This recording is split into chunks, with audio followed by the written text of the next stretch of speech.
Welcome back to This Week. I'm pleased to be joined by my panel of political experts, the former House Republican Caucus Chair, now Policy Advisor at Nelson, Mullins, Riley & Scarborough LLP, Debra Maggart, and Democratic Advisor for former Vice President Al Gore and others, now Principal at Kopp Management LLC, Mike Kopp. Welcome to both of you. Nice to see you. Thank you. Here we are, the weekend before the election, the wildest election I've seen in a long time. We had a change of candidates, 2 assassination attempts, 2 completely diverse and different political conventions, 2 completely diverse political candidates, and yet we're up to a coin flip. Do you believe it's this close? I do, because of all the money, everyone, and time they're spending in those swing states. They're fighting for every vote. I don't think it's going to be close. I mean, what I'm looking at is the early vote, right? And we have record numbers of early voters. We have record numbers of new voters in battleground states. In North Carolina, we've had another 100,000 new voters. Georgia, 200,000 new voters. Pennsylvania, the same thing. And what I'm seeing just in terms of movement is a lot of those new voters are women. And I think that bodes well to the Harris campaign, especially since the Trump campaign has alienated so many women on so many issues. And so my sense is that it's not even going to be close on the popular vote.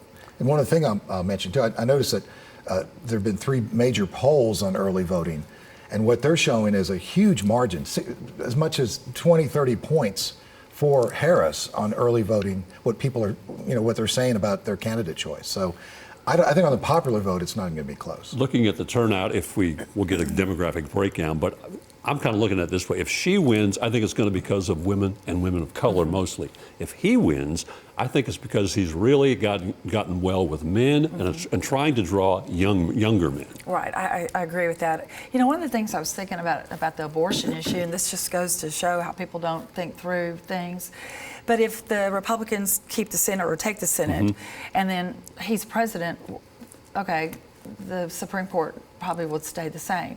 If the Senate is taken over by the Republicans and she's president and there's an opening on the Supreme Court, okay, it's not going to change, right? So this fact that the abortion issue that she's been campaigning on, to her credit, is still a state issue. It still remains a state issue, even though people don't think that far out. Probably the only way to get legislation passed is the Democrats would have to have both houses. Right. And I think there's a shot. Again, it depends on what the margin's going to be on the presidential on the top of the ticket. But I see great candidates, Democratic candidates, in Senate and congressional seats. I think the House is in play. I think the Senate's in play.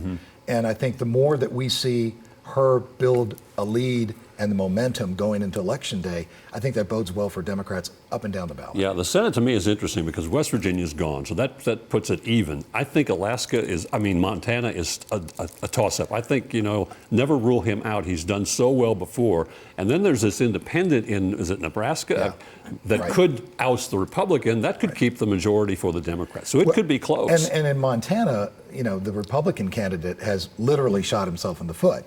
He ran on a military record, and now he's having to explain why he said he was wounded and then in combat, and turns out he shot himself. And so here you have a war veteran who's having to explain that his war record is not what anybody thinks it is. Well, that sounds like your vice president candidate. He had to explain his military record too. He did? He wasn't exactly honest about what it really was or where he was. And he's got the same problem. Are the issues of this campaign, the Trump people want him to stay on the economy, the border? He mentions them, but he doesn't really stay on them. Democrats really on democracy and abortion.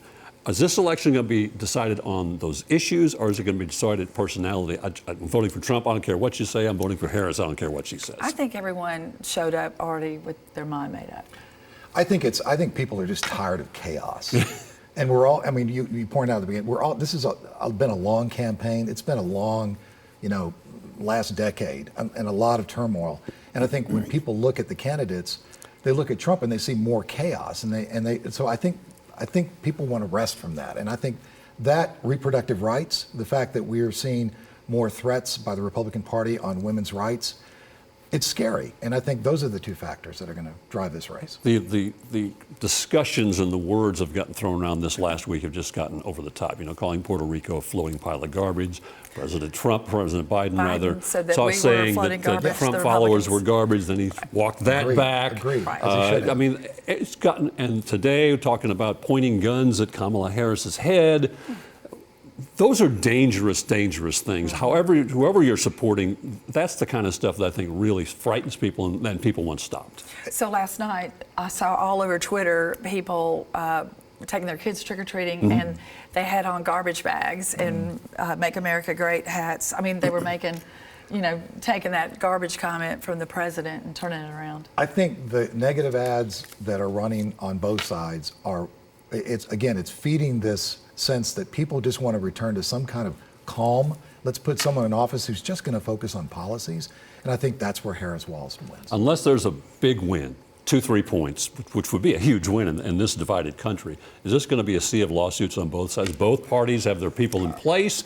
Some are already being filed. Are we going to just be battling this thing until January again through the courts? I think we're going to see, and it's clear what the Republican strategy is.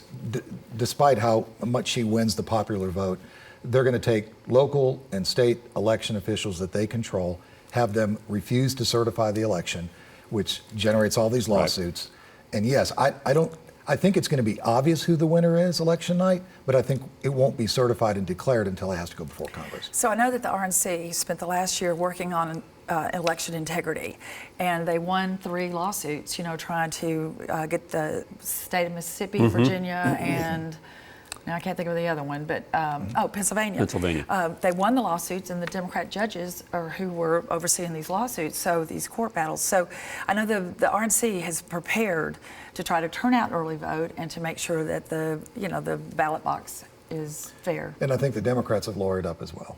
I think both sides are ready to go to court. Right. 30, 40 seconds left. What's going to decide this? Is it going to be one state? Is it going to be that one issue? Is it going to be, it's the candidate I like? What's going to make the decision that wins this presidency for one of them? I think at the end of the day, it's people looking at both candidates and making a choice between a return to chaos or normalcy. I think there's a lot of people who are voting for Trump. They don't like him personally, but they like his policies and they like how he handled their pocketbook, their kitchen table issues. We'll find out in just a couple of days. Mike Kopp, Debra Maggart, appreciate your time and your insight very much. Stay with us. This Week continues in a moment.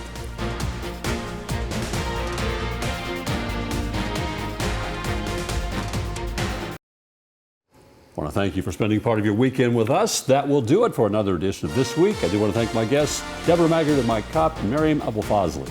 We do hope to see you back here next weekend for another edition of This Week. Between now and then, have a great week and be sure to go vote if you haven't. Early voting is ended here in Tennessee. Election Day is next Tuesday, November the 5th. Have a great weekend.